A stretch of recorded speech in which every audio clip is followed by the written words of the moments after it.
Hello my dear மக்களே. இதை நான் இப்போ சொன்னேன்னா அடப்போமா, இந்த காலத்தில் இதெல்லாம் வாய்ப்பே இல்லை. அப்படியே இருந்தாலும் அவனை விட பெரிய முட்டாள் யாரும் இல்லைன்னு சொல்லுவாங்கன்னு நீங்கள் சொல்லுவீங்க. ஆனால் எப்பவுமே உண்மை மாறாது, மறைக்க முடியாது, தோற்காது என்பது போல இதுவும் நிஜம். வாங்க கேட்போம். பிறர் மீது கருணை காட்டும் குணம் கடவுள் உங்களுக்கு அளித்திருக்கும் மிகப்பெரிய பரிசு. எல்லாராலையும் அன்பா, பாசமா, கருணையா, கேரிங்கா பார்த்துக்க முடியுமா அப்படின்னு கேட்டா இல்லை. சுயநலம் இல்லாமல் ஒருத்தரை நம்மளால பார்த்துக்க முடியும் அப்படின்ற கவுண்ட் இன்னைக்கு ரொம்ப ரொம்ப குறைவு. உண்மையாலுமே குறைவு.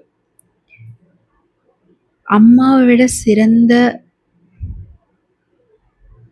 பாசம் காட்டக்கூடிய மனிதர்கள் யாரும் இருக்க முடியாதுன்னு சொல்லுவாங்க. ஆனால் இன்றைய காலகட்டத்தில் கோச்சுக்காதீங்க, I have come across seen these people.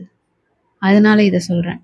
எல்லாரும் அப்படின்னு நான் சொல்லலை, ஜஸ்ட் ஈவன் அப்படி அம்மான்ற டேக்ல இருக்க சிலர் நம்ம வேலையை பார்ப்போம், அவங்க பார்த்துப்பாங்க. அந்த கேரிங் அட்லீஸ்ட் நான் வளர்ந்து வந்த காலத்தில் பார்த்தது இன்னைக்கு மிஸ் ஆகுது. குழந்தைங்க மிஸ் பண்ணுறாங்க. அதனால் அது ரொம்ப கொடுமையானதுங்க. நம்மளால் கருணை காட்ட முடியும், ஒருத்தர்கிட்ட உண்மையான அன்பாக இருக்க முடியும்னா கண்டிப்பாக இருக்கலாம். அது எந்த காசு கொடுத்தாலும் சம்பாதிக்க முடியாது. முதிர்ந்து உட்காரும்போது நமக்கு அது புரியும். சிந்தித்து செயல்படுவோம்.